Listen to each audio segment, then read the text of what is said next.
Indigenous Knowledge Systems is IKS. It is about finding your feet and standing your ground. Our forefathers found their feet and they stood their ground. People used to get injured even during those days. There would be broken bones and gaping wounds. There were no doctors, remember? There was no civilization. For fixing broken bones, our forefathers used natural herbs that are called umahlanganisa. I don't know what it is in English, but in isiZulu, lokhu ngumahlanganisa. Sanibonani balingane mabhungu namatshitshe.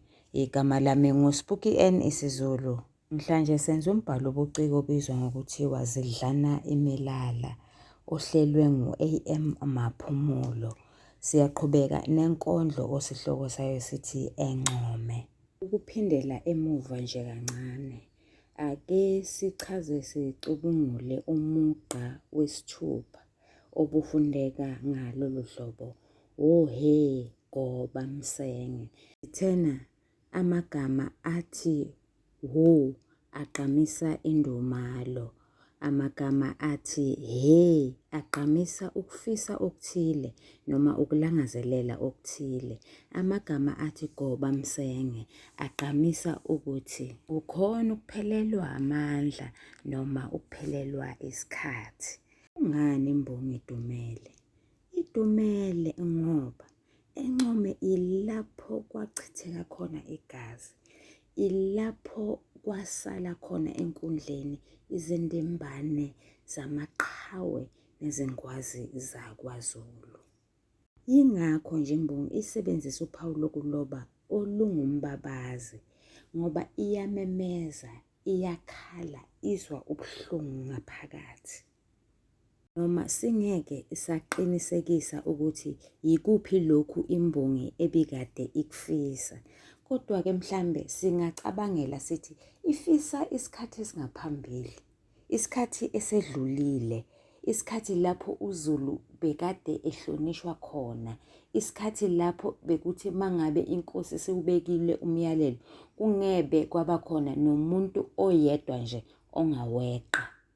Ke sizame ukuchaza umqondo osobala waleli binza. Umqondo osobala ilokho okushiwo yimbongi kumbe okushiwo yinkondlo. Kuyacaca-ke ukuthi ilokho inkondlo ekhuluma ngakho noma emayelana nakho. Le nkondlo imayelana nomfula iNcome lapho kwasala khona izindimbane zamabutho kaZulu.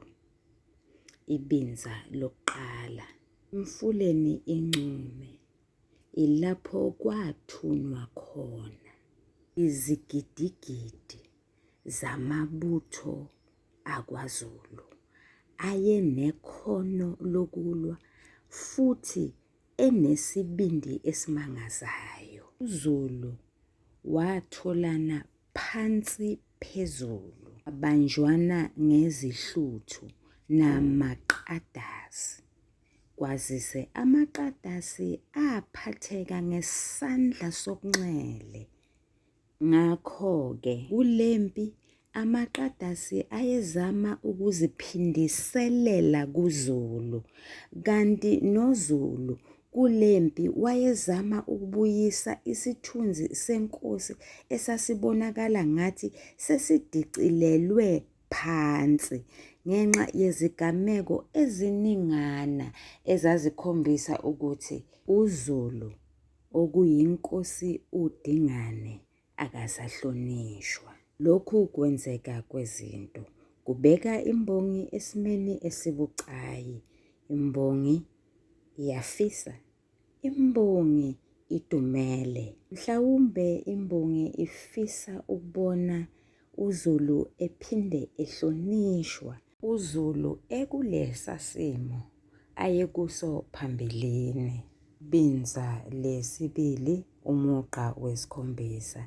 Yiminyaka kwenzeka lokhu.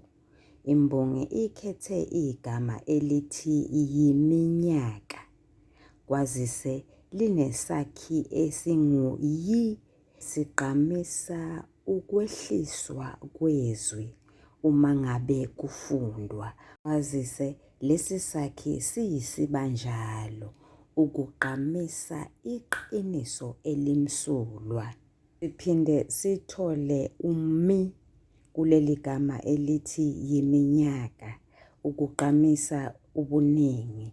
Sithole igama elithi nyaka, ukuchaza isikhathi esingangezinyanga eziyi12. Siyabona, uma kuthiwa yiminyaka kusho ukuthi miningi iminyaka lapho kwenzeka okuthile khona. Ake siqhubeke nenkondlo-ke. Imbongi ikhethe igama elithi kwenzeka. Alingani bami nani bafundi, ngimthande umuntu ongakwazi kahle ukukhuluma isiZulu. Leli gama leli uzolibiza ngendlela elakheke ngayo. Uzothi kwayenzeka esikhundleni sokuthi athi kwenzeka. Chaza ukuthi isakhi ukwa siphenduke saba yisakhi ukwe. Kodwa-ke zombili lezi zakhi zichaza into eyodwa, zichaza osekwedlule, zichaza into eyenzeka kudala. Uchazani-ke uyenza, uchaza ukusebenzisa noma yisiphi isitho somzimba ngendlela ethile. Lapha imbongi ichaza ukuthi umzimba wasebenza phela. Angithi kwakubanjiwe ngezihluthu, kwakuliwa phela, kuphethwe imikhonto, amaqadasi ephethe izinganono noma izibhamu, izinyawo, ingqondo, nakho konke kwakusetshenziswa ngaleso sikhathi. Imbongi yakhetha igama elithi lokhu, isabizwana sokukhomba into eseduze. Kusho ukuthi la imbongi ikhuluma ngalesigameko esenzeka emfuleni iNcome sokubulawa kwamabutho nezingwazi zakwaZulu. Umugqa wesishiyagalombili. Manje sekwaba luxolo. Imbongi ikhethe igama elithi manje ukuchaza ukuthi kulesi sikhathi. Imbongi yakhetha igama elithi sekwaba. Singalehlukanisa kathathu. Isakhi esinguse siyinsiza senzo. Chaza ukuthi kulesi sikhathi noma ngalesi sikhathi. Ukuze singachazi indendende, asithathe leli gama noma lengxenye ezimbili zamagama, ukwa kanye noba, sichaze kanye kanye. Sithi imbongi ichaza isimo esithile. Esinjani leso simo? Okuyisimo soxolo. Igama elithi luxolo siyazi ukuthi ulu uyisiqalo. Akhona amagama aqalisa ngo-ulu, njengegama elithi uluthando, uluxolo, ulusiba, njalo njalo. Leli gama elithi luxolo lichaza intethelelo, lichaza umoya wokuthula nokungabambelani, amagqubu. Kulo mugqa imbongi isebenzise isu lokuphindaphinda emagameni amabili angefani. Egameni elithi manje kanye nengxenye yegama elithi sekwaba, leyo ngxenye nguse oyinsiza senzo. Uchaza ukuthi ngalesi sikhathi, kanti nomanje uchaza ukuthi ngalesi sikhathi. Ukugqamisa izinto ezimbili. Okokuqala, ukwakheka komgqumo omnandi oyisigqi. Kwesibili, ukugqamisa ukuguquka kwesimo. manje sekuyisimo esihle, akusesona isimo sokukhala nokugedla kwamazinyo, akusesona isimo sokuchitheka kwegazi. Umugqa wama-90, kepha ikhohlisana ihlomile. Imbongi ikhethe igama elithi kepha linomqondo ofanayo nesihlanganiso esithi kodwa nalesi esithi nokho, okuchaza ukuthi leli gama elithi kepha liyisihlanganiso. Kuchazani-ke ukuthi kepha? Kuchaza ukuthi akukho kunye. Imbongi yakhetha isigejane samagama esiyisimo sokukhuluma esiyisaga esichaza ukuthi empini ilowo nalowo uyazibonela.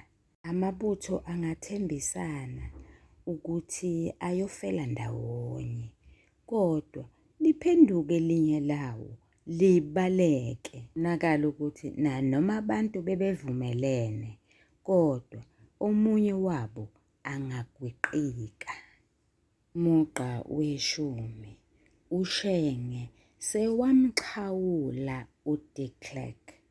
Imbongi ikhethe igama elithi uShenge ukuchaza umntwana wakaPhindangene, umntwana osewadlula emhlabeni, uGatsha Buthelezi, isithakazelo sakhe esakwaShenge. Ngani imbongi imthakazela uShenge? Yingoba imjabulela, yingoba imbungaza, yingoba ihalalisela isenzo sakhe sokwakha uxolo kanye neqadasi seladlula nalo emhlabeni, uDe Klerk. Imbongi yakhetha igama elithi sewamxhawula. Sichazile ekuqaleni, isakhi esinguse siyinsiza senzo egqamisa ukuthi ngalesi sikhathi noma kulesi sikhathi.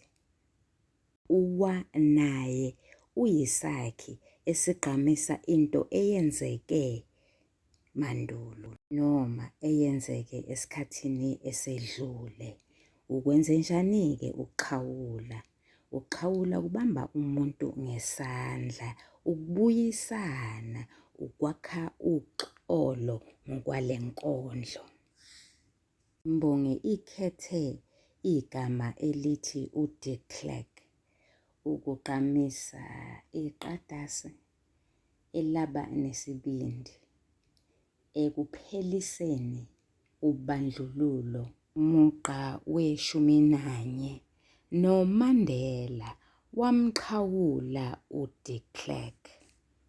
Imbongi ikhethe igama elithi noMandela kwazise linesakhi esinguno esichaza ukuthi kanye siyamazi sonke uMandela. Lona nguHolihlahla Nelson Mandela owagqunyekwa ejele ukuze mina nawe sithole inkululeko. Imbongi yakhetha igama elithi wamxhawula elinesakhi esinguwa esichaza into eyenzeka esikhathini esedlule. Igama elithi xhawula lichaza ukubamba umuntu ngesandla, lichaza ukubuyisana, lichaza ukwakha ubudlelwano ngokwale nkondlo. Igama elithi uDe Klerk selichazile phambilini. Imbongi isebenzise amasu amabili emgqeni ka-10 nomugqa ka-11. Sibona ukuxhumana maphakathi ngokusetshenziswa kwamagama athi sewamxhawula naleli elithi wamxhawula. Siphinde sibone ukuxhumana sigcino ngokusetshenziswa kwegama elithi uDe Klerk ukugqamisa izinto ezimbili. Okokuqala, ukwakheka komgqumo omnandi oyisigqi lapho kufundwa le nkondlo. Okwesibili, ugqamisa ubumbano phakathi kwesizwe esinsundu nesizwe esimhlophe okuyisizwe samaqadasi. Umugqa we-12 nohlanga lwezwe lwelula isandla. Imbongi ikhethe igama elithi nohlanga. Leli gama liqalisa ngesakhi uno esichaza ukuthi kanye. Imbongi yakhetha igama elithi uhlanga ukuchaza isizwe sakwaZulu.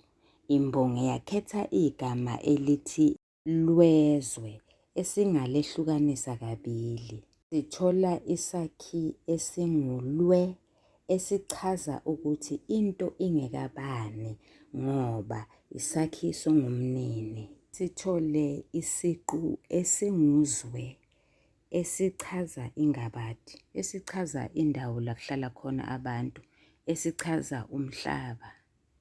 Thola isigejana samagama esithi lwelula isandla.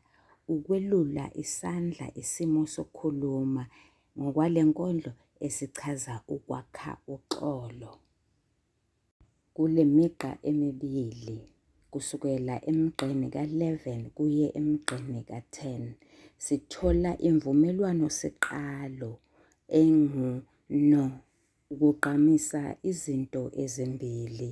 Okokuqala, ukugqamisa ukwakheka komgqumo omnandi oyisigqi lapho kufundwa le nkondlo. Okwesibili, ukugqamisa izwi elilodwa. Ukugqamisa ukwesekana. Kugqamisa ukuthi uZulu wameseka umengameli onsundu wokuqala eNingizimu Afrika, uNelson Mandela. Emgqeni ka-12 siphinde sibone ifanangwaqa ngokusetshenziswa kwamagama amabili nesiqalo esifanayo esakhiwe wongwaqa abafanayo. Sibona ulwe egameni elithi lwezwe nolwe egameni elithi lwelula ukugqamisa izinto ezimbili. Okokuqala, ukwakheka komgqumo omnandi oyisigqi lapho sifunda le nkondlo. Okwesibili, ukugqamisa uxolo. Umugqa we-13 bahleka inhlinini abezizwe. Imbongi ikhethe igama elithi bahleka elinesakhi uba esigqamisa ubuningi.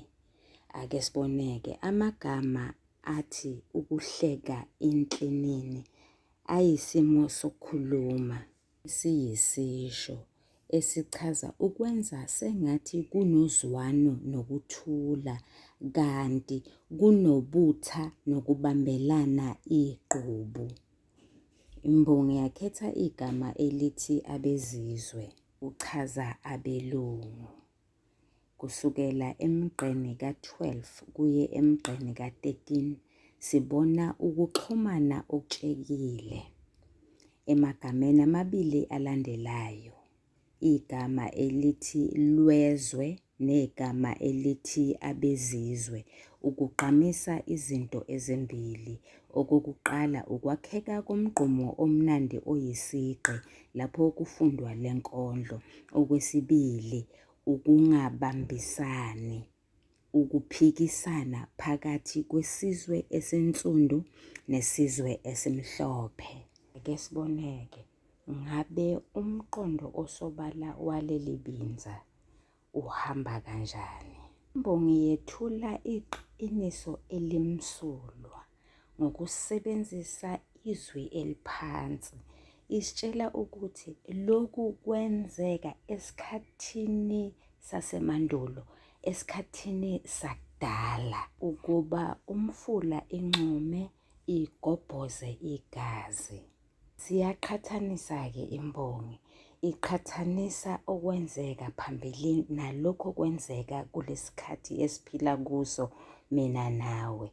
Ithi manje kunobumbano, kunentethelelo, kunomoya wokuthula nokungabambi amagqubu. Imbongi ithi kulesi sikhathi samanje izintambo azibanjiwe yinkosi, kodwa sekuneziphathimandla ezahlukahlukene. Kukhona uShenge, umntwana wakaPhindangene osedlulile emhlabeni, owayebambisene neqadasi elalifuna ubulungiswa, elalifuna ukuqeda ubandlululo, elalifuna ubanjiswano phakathi kwabezizwe kanye nabantu abansundu baseNingizimu Afrika, ogama lalo linguDe Klerk, kanti naye usadlula emhlabeni. Kanti akuyena yedwa uShenge owabambisana noDe Klerk, kodwa nesiphathimandla esasingumengameli wokuqala eNingizimu Afrika, uMandela, naso sasihamba lapho kuhambe khona uShenge. Sifuna ubulungiswa, sifuna ukuqeda ubandlululo, sifuna inkululeko yomuntu ompisholo eNingizimu Afrika, naso sabambisana noDe Klerk.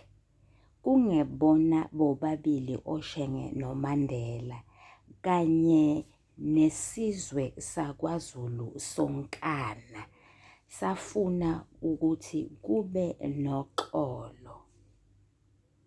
Imbongi ithi, sengathithike isizwe esimpisholo sakhohliseka ngoba ikhohlisana ihlomile.